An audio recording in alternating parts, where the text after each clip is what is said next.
Kanalıma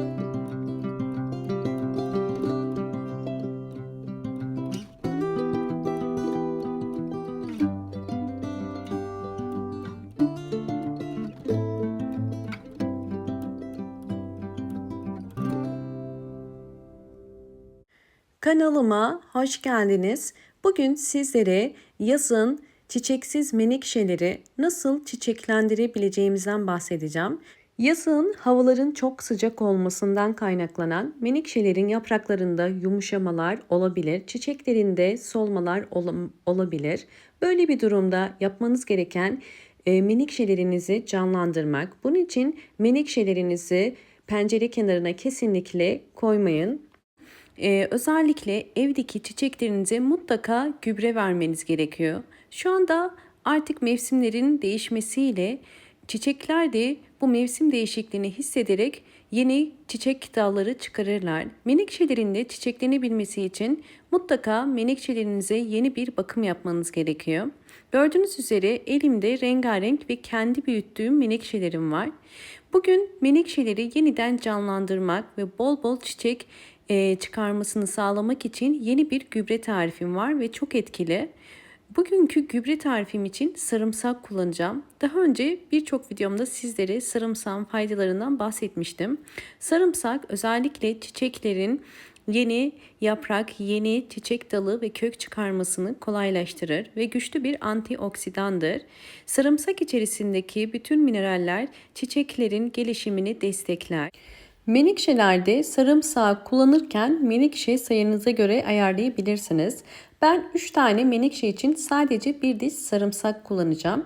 Bir diş sarımsak menekşeler için yeterli. Şimdi bunu soyuyorum.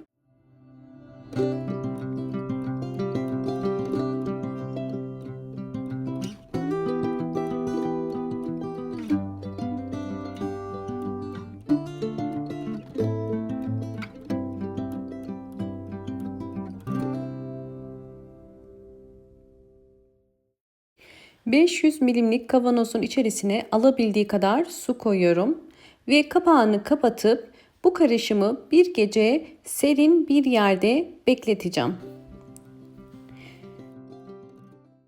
Bu sırada menekşeye ilk bakım için budama yapıyoruz. Menekşelerin çiçek açabilmesi için yapmanız gereken en önemli püf nokta çiçekleri solan, yaprakları yaşlanan ve sararan yaprakları kesmek. Bu budama işlemi oluyor ve bitkilerin kendisini yenilemesi, yeniden canlanabilmesi için çok önemli. Çünkü sararan yapraklar ve solan çiçekler üzerinde kaldığı sürece bitki kendini yenilemez ve gücünü ona verir.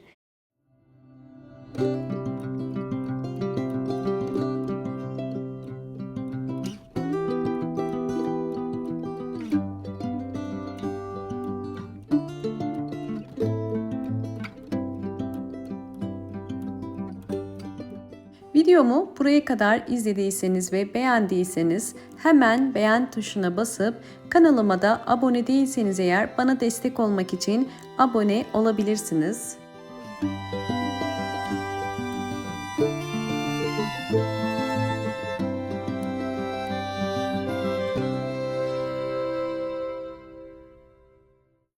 Evet, şimdi artık bir gece beklettiğim bakın sarımsaklı suyumu bitkilerim için kullanabilirim. Bu arada bunu bütün bitkilerinize kullanabilirsiniz. Sadece menekşelere değil, orkidelere, menekşelere ve evdeki bütün çiçekleriniz için kullanabilirsiniz. Hemen süzüyorum. Sarımsak tanelerinin bitkinin toprağın içerisine girmemesi gerekiyor. Çünkü zarar verir. Çok etkili. Bardağın içerisinde 300 milim su var. Bunu bir geniş tabağın içerisine koydum ve üzerine 1 litreye tamamlıyorum. Tamamen çeşme suyuyla koydum. Bakın 1 litreye suyu tamamladım ve şimdi bunu menekşelerimde nasıl kullanacağımı sizlerle paylaşacağım. Bu menekşeleri vermeden önce üçüncü önemli püf nokta olarak menekşeyi ne zaman sulamalıyız? Menekşeler nemli toprakları sever. Bunu anlamak için özellikle su vermeden önce toprağına dokunun. Eliniz ile dokunduğunuz zaman eğer toprak nemli ise menekşeye su vermenize gerek yok. Çünkü fazla sulama menekşelerin maalesef yapraklarının hızlı bir şekilde çürüyüp solmasına sebep olur. Bakın özellikle üst toprağa değil içten dokunduğunuz zaman toprağın nemli olduğunu görebiliyoruz. Ve menekşeler aşırı kuru toprakları da sevmez. Her zaman nemli olacak şekilde su vermemiz gerekiyor. Özellikle menekşelere su verirken dikkat etmeniz gereken yapraklara değmeyecek şekilde ve yaprakların aralarına girmeyecek şekilde vermeniz gerekiyor. Yani kenar kısımlardan. Bu hazırlamış olduğumuz sarımsaklı suyu menekşelere ayda bir kere verebilirsiniz.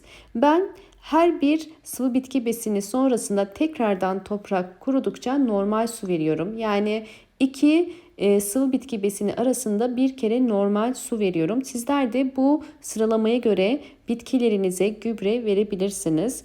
Ve her bir saksı için toprak nemleninceye kadar olması gerekiyor. Yani toprağın kuru kalmaması gerekiyor. Ben kaşık kaşık koydum. Eğer isterseniz bu şekilde kaşık kaşık koyabilirsiniz.